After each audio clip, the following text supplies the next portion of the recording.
Okay, we'll go right into questions for head coach JD Arteaga.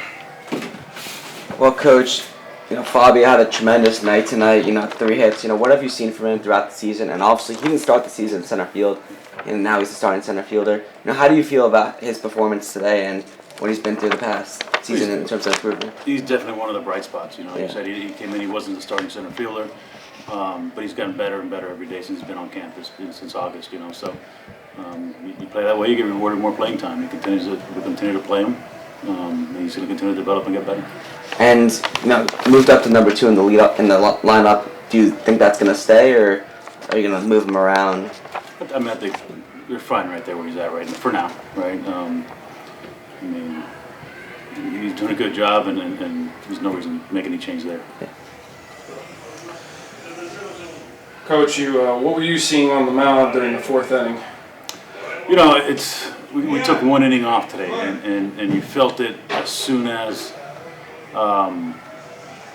that replay came back and Williams was called out at third. You just feel in the dugout, and you talk about momentum, but just the toughest part of not winning games is staying mentally positive. And then, once negative thoughts start coming in, negative things start happening, man. And you saw those 2 teams from Thursday night to Friday night. And I promise you, I could have told you Friday, in early work, that we were going to win that ball game. You could feel it. Guys' movements were just crisp and quick, and their focus and the BP was outstanding, and there was a different feeling around the team. And today, it was from the first 3 innings, everything felt good. We're positive, we're getting after it. As soon as that call came back, it just changed.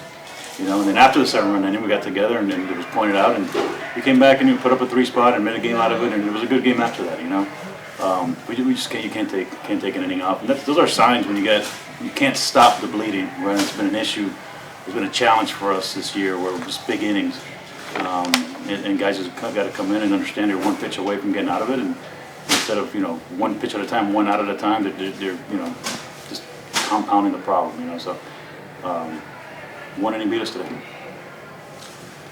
It's going to be over a month since you guys won a weekend series, and I know that you previously told us that resilience is one of the team's strengths.